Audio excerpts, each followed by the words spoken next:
మత్తయి సువార్త 11వ అధ్యాయము 1వ వచనం నుండి. యేసు తన 12 మంది శిష్యులకు ఆజ్ఞాపించుట చాలించిన తరువాత వారి పట్టణములలో బోధించుటకును ప్రకటించుటకును అక్కడ నుండి వెళ్ళిపోయెను. క్రీస్తు చేయుచున్న కార్యములను గూర్చి యోహాను చెరసాలలో విని, రాబోవు వాడవు నీవేనా?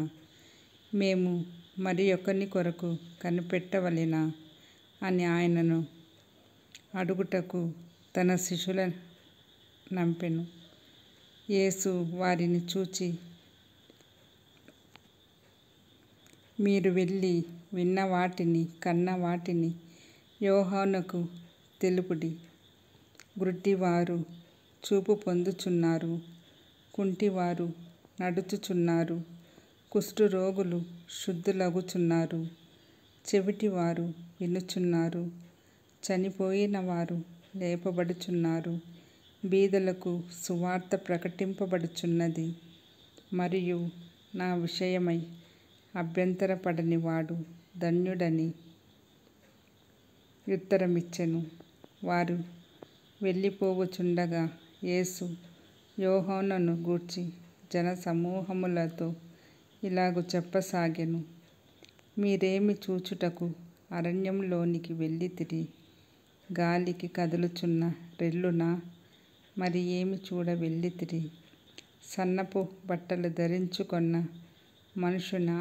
ఇదిగో, సన్నపు బట్టలు ధరించుకొనువారు రాజగృహములలో నుందురు గదా. మరి ఏమి చూడ వెళ్ళితిరి? ప్రవక్తనా?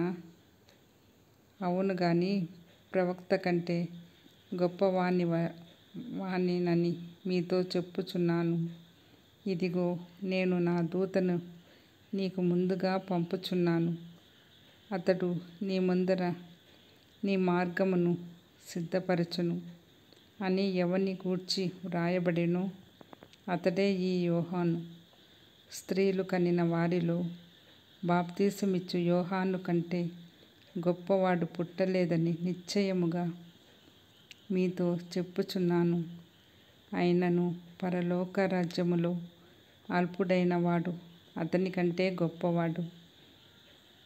బాప్తిసమిచ్చు యోహాను దినములు మొదలుకొని ఇప్పటి వరకు పరలోక రాజ్యము బలాత్కారముగా పట్టబడుచున్నది. బలాత్కారులు దాని నాక్రమించుకొనుచున్నారు. యోహాను కాలము వరకు ప్రవక్తలందరూ ప్రవచించు వచ్చిరి. ధర్మశాస్త్రము సహా ప్రవచించుచుండెను. ఈ సంగతి అంగీకరించుటకు మీకు మనసుంటే రాబోవు ఏలియా ఇతడే. వినుటకు చెవులు గలవాడు వినుగాక. ఈ తరము వారిని దేనితో పోల్చుదును? సంత వీధులలో కూర్చుని ఉండి మీకు పిల్లన గ్రోవి ఊదితిమి గాని మీరు నాట్యమాడరైతిరి.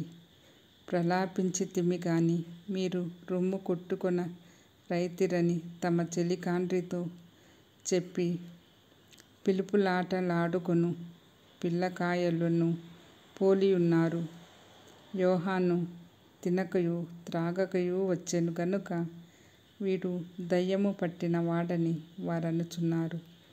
మనుష్యకుమారుడు తినుచును త్రాగుచును వచ్చెను గనుక ఇదిగో వీడు తిండిబోతును, మద్యపానీయు, సుంకరులకును పాపులకును స్నేహితుడనని వారనుచున్నారు.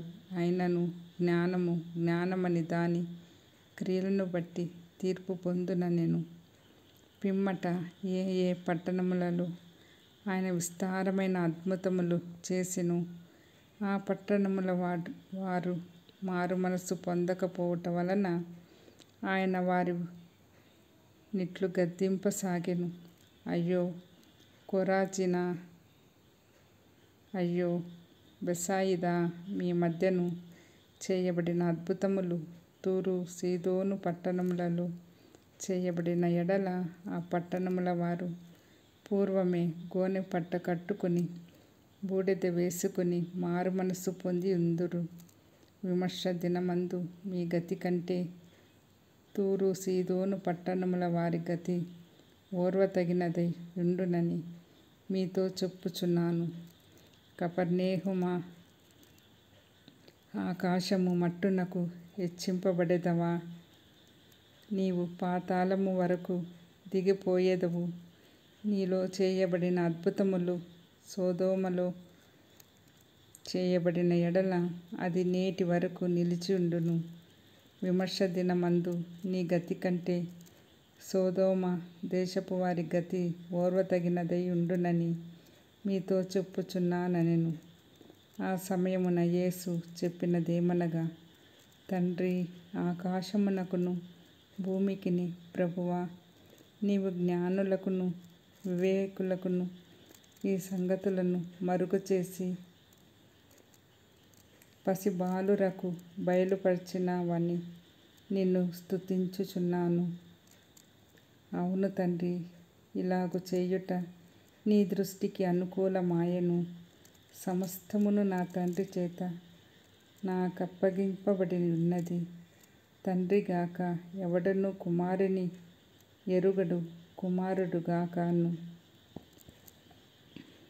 కుమారుడెవనికి ఆయనను బయలుపరచనుద్దేశించునో వాడు గాకను మరి ఎవడును తండ్రిని ఎరుగడు. ప్రయాసపడి భారము మోసుకొనుచున్న సమస్త జనులారా, నా యొద్దకు రండి, నేను మీకు విశ్రాంతి కలుగచేతును. నేను సాత్వికుడను, దీన మనసు గలవాడను గనుక మీ మీద నా కాడి ఎత్తికొని నా యొద్ద నేర్చుకొనుడి. అప్పుడు మీ ప్రాణములకు విశ్రాంతి దొరుకును. ఏలయనగా నా కాడి సులువుగాను నా భారము తేలికగాను ఉన్నవి.